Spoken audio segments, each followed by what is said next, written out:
انسان کے اندر دو صفتیں ایسی ہیں، یہ دو اعمال ایسے ہیں کہ اگر انسان ان اعمال اور ان دو صفات کو اختیار کر لے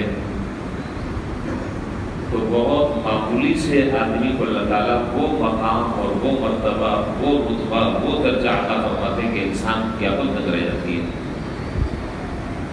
اور روحانی طور پر وہ اتنا ترقی کرتا ہے، اتنا ترقی کرتا ہے جتنا ترقی اعمال کے ذریعے نہیں ہو سکتی، عبادات کے ذریعے نہیں ہو سکتی۔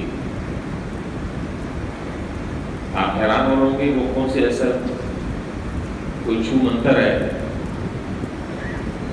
عبادات کے ذریعے وہ ترقی نہیں ہو سکتی، روحانی طور پر اتنا وہ ترقی کے منازل پر نہیں پہنچ سکتا جتنا ان دو اعمال کی پابندی کرنے پر پہنچ سکتا ہے۔ اور اگر ان دونوں چیزوں کو چھوڑ دیا جائے اور اس کی جو ضدیں ہیں وہ اختیار کر لی جائیں تو آدمی اوپر کھڑا ہو نیچے گر جاتا ہے۔ عروج اگر ہے تو زوال وہ عروج میں تبدیل ہو جاتا ہے۔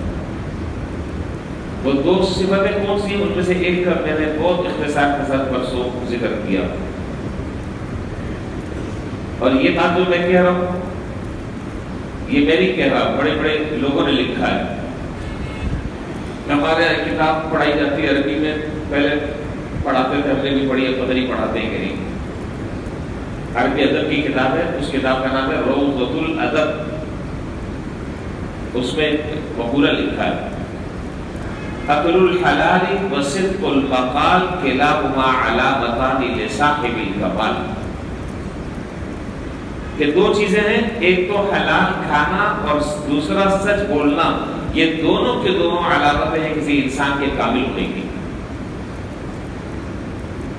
اور اگر دونوں کی ضد اختیار کر لی جائے، اللہ نہ کرے کسی آدمی کے اندر حلال کھانے کا اہتمام نہیں کرتا، حرام کھا رہا، صدق مقال سچ بولنا چاہیے، جھوٹ اس نے اپنی زندگی کا اللہ نہ کرے جھوٹ اپنی زندگی کا وظیفہ بنایا ہے، عروج پر اگر ہے زوال پذیر ہو جائے گا۔ اور ہم نے تو دیکھے اور مسلسل دیکھتے جا رہے ہیں، آپ بھی دیکھیں گے انشاءاللہ۔ اس لیے بھائی حلال کا اہتمام یہ دعا کی قبولیت کے لیے ضروری، عبادات کی قبولیت کے لیے ضروری، روحانی ترقی کے سفر کے لیے انتہائی نسخہ تقصیر۔ دوسرا ہے سچ بولنا، جھوٹ سے احتراز کرنا،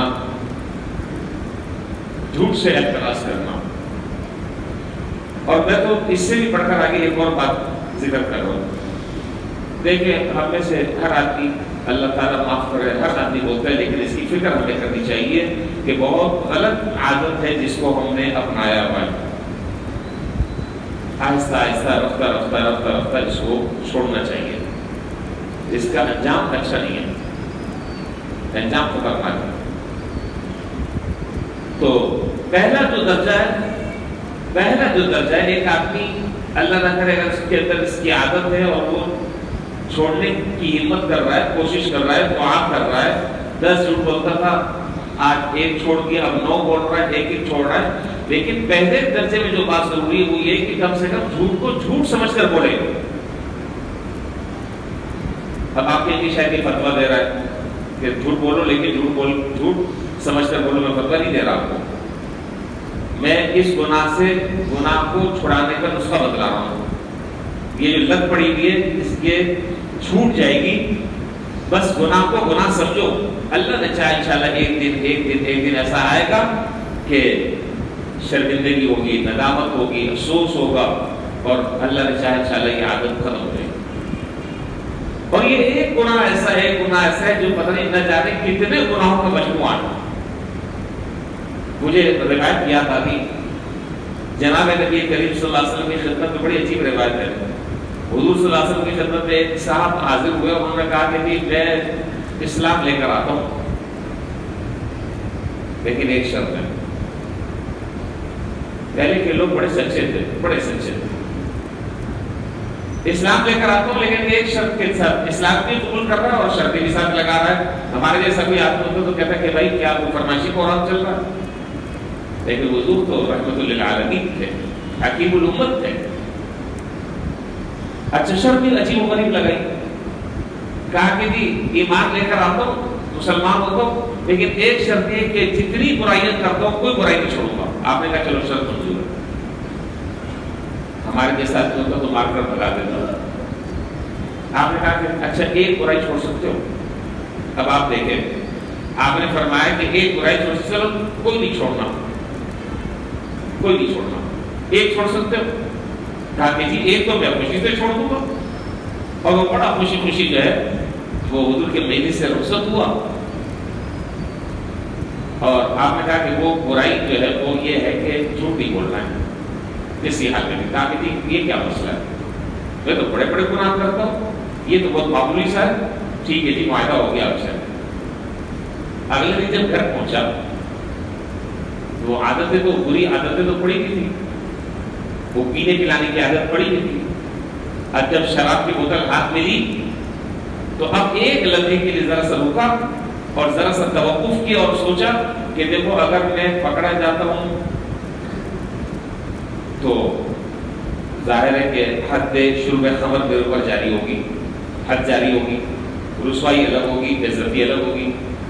اور اگر میں پکڑا نہیں جاتا، یہ کسی نے مجھے دیکھ لیا اور مجھے بلایا، مجھ سے پوچھا اور میں نے اگر کہہ دیا کہ ہاں میں نے پی ہے تو حد جاری ہوگی، اور اگر میں نے کہا کہ میں نے نہیں پی تو حضور کے ساتھ جو معاہدہ ہے اس کی خلاف ورزی ہوگی.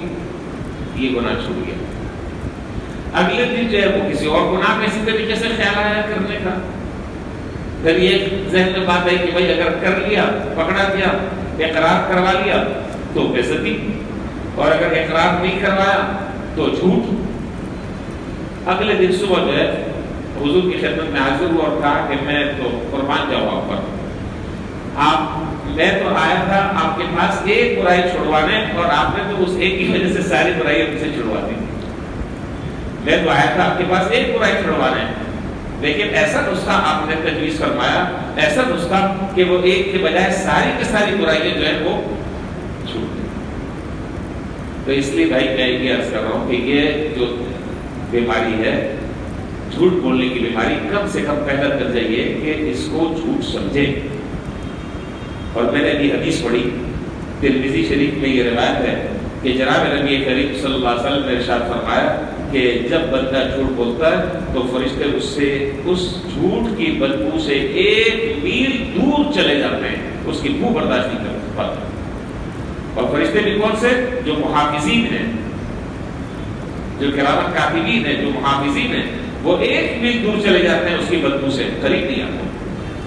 اور اللہ معاف کرے کہ جو آدمی، جس آدمی کا تکیہ کلام ہی جھوٹ پر ہو، جس کا کاروبار جھوٹ پر ہو، جس کے لین دین جھوٹ پر ہو، جس کے معاملات جھوٹ پر ہو، جس کی گفتگو شروع جھوٹ سے ہوتی ہو، گفتگو ختم جھوٹ پر ہوتی ہو، کیا ہو سکتا؟ اللہ تعالیٰ ہم سب کو بنا کر رکھے.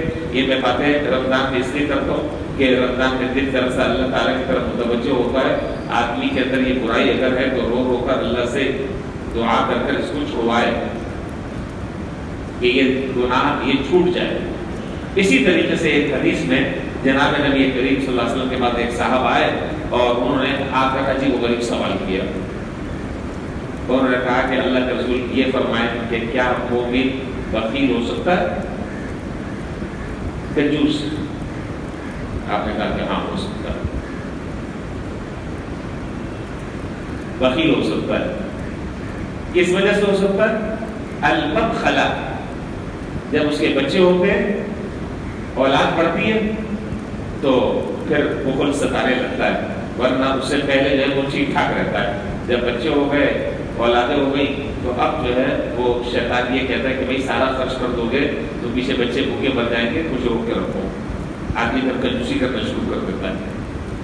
تو پوچھا بخیل ہو سکتا ہے؟ کہا کہ ہاں بخیل ہو سکتا ہے. پھر ثانی نے سوال کیا کہ اللہ کے رسول کیا مومن بزدل ہو سکتا ہے؟ کہا کہ ہاں ہو سکتا ہے. تیسرا سوال کیا سائل نے، کیا مومن جھوٹ بول سکتا ہے؟ آج کا مومن اور جھوٹا یہ دونوں چیزیں جمع نہیں ہو سکتی. مومن اور جھوٹ یہ دونوں چیزیں جمع نہیں. معلوم یہ ہوا کہ دونوں کے اندر منافات ہے، کہ دونوں کے اندر فساد ہے. جہاں ایمان ہوگا وہاں جھوٹ نہیں ہوگا، جہاں جھوٹ ہوگا وہاں ایمان نہیں ہوگا. دوائیوں کی نسبت نہیں ہو سکتی۔ اللہ تعالیٰ ہمیں سچ بولنے کی ہمیشہ توفیق عطا فرمائے، اور سچے لوگوں کی اللہ تعالیٰ ہمیں صحبت اختیار کرنے کی توفیق عطا فرمائے۔ جھوٹ اور جھوٹے لوگوں سے جتنا ممکن ہو سکے ہم بچیں اپنے ایمان کو بچائیں، اپنے اعمال کو بچائیں، اور سچے اور نیک لوگوں کی جب صحبت اختیار کریں گے تو اللہ نے چاہے انشاءاللہ اس کے اثرات بھی انسانی زندگی پر مرتب ہوں گے۔ اللہ جل شانہ ہم سب کو اس بات کو پر عمل کرنے کی توفیق عطا فرمائے۔ وآخر دعوانا الحمدللہ۔